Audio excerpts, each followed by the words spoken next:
Hey everyone, Carlos Vargas here, and I'm with Leslie Mackinnon. Leslie, thank you for coming out and Thank you so spending your much for time with having us. me. Appreciate it. Leslie is with Gibson Sotheby's in Dorchester. We're just going to ask her a couple of questions. She's a Sure. local real estate expert. I thought that she could share with us her insight as to what's happening in the marketplace. Great. And maybe a little bit about yourself. Tell me a little bit about yourself. Sure. I'm an agent living in Dorchester. My office is here in Savin Hill, Dorchester, but I also work out at the South End, in the South Shore, in Cape Cod, and the islands. Great, great. And what got you into the real estate business? What was the interest to get into the business? I've been in sales and marketing for about 10 years, working for home design magazines, and my love for architecture and interior design sort of fostered my transition into real estate. Great, Yeah. great. Yeah, no, I'm sure that eye for what's happening out there Yeah, I love it. comes in handy. Could you share with us one thing that maybe you wish you had learned when you first bought your first house? One thing that you know now that you wish you knew back then? Sure. I actually wish we had seen more properties. We bought, I think it was maybe the fifth or sixth house that we had seen. Okay. And I do wish we had spent more time looking at more comparable properties. Great, great. And if there's something that, if somebody's looking to buy a home in the next 30, 60 days or a year, what should they be doing right now to kind of prepare themselves for the process? Sure. So a year out, I think it's good to start just going to open houses on the weekends and seeing different styles of homes and getting an idea about what you or you and your family are comfortable with, what will work for your furniture, what will work for your lifestyle, your commute. Getting to know the neighborhoods takes a long time. Okay. So I would suggest doing that. 60 days out, it's a good time to really be talking with your lender, your mortgage broker, and be looking at all the options and figuring out your financial situation.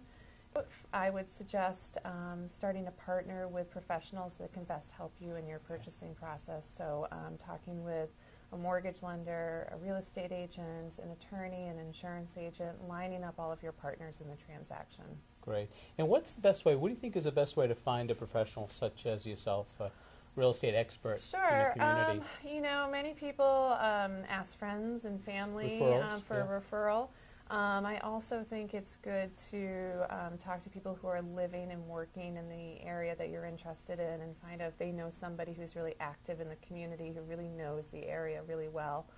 I have a new buyer client who recently interviewed me and a few other agents, and I really thought that was great. She took the time to have coffee with each one and to find out if, you know, we were going to align well and work well together. That's great. So would that be advice? Would that be advice to kind of, if you're looking to work with the realtors, kind of meet with them a little bit? Oh, definitely. Yeah, see if sit it's a good down, mix? have coffee or lunch, and find out, you know, how they like to work with their clients. How much time do they spend with their clients? Are they going with them to open houses? Are they showing them houses on nights and weekends?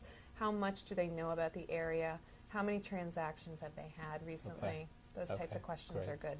And if somebody's looking to list a house, what would you recommend? What should they be doing? Should they be talking to the realtor first, or trying to figure out what needs to get done to that house? Or Definitely. how should they find a realtor that is going to sell it for them, I guess? Sure. I guess very similar ways as a buyer's agent, you know, asking your family and friends, neighbors who have purchased or sold a home, asking for recommendations that way.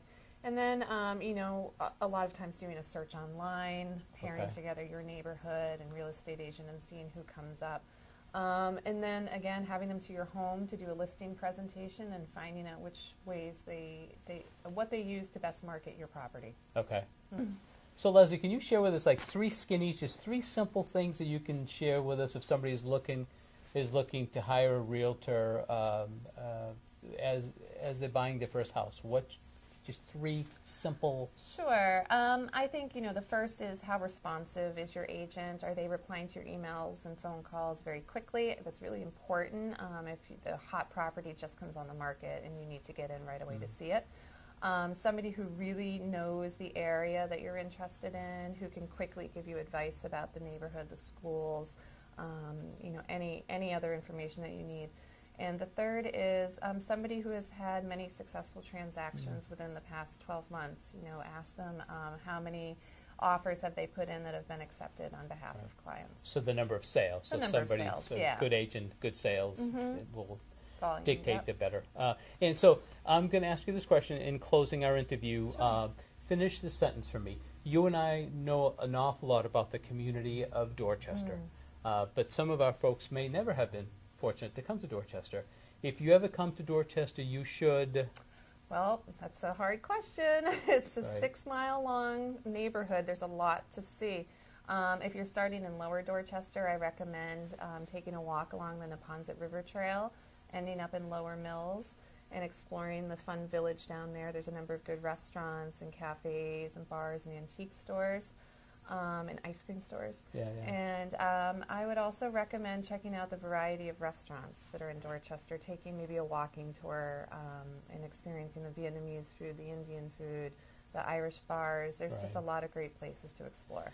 Yeah, Dorchester's become almost like a little foodie haven, really isn't it? has. A lot of folks from outside the area are not aware of the, the variety diversity. of... In closing, what do you like to do? What's your hobbies to do with your family and children? Well, we live in Lower Dorchester, and we really love riding our bikes to the Neponset Riverway Trail and exploring that area. We're also very close to the Blue Hills. A lot of people don't realize that, but in Lower Dorchester you are, so we hike quite a bit in the Blue Hills. Great. And we just love being outside. There's a lot of open space in this area. Great, great.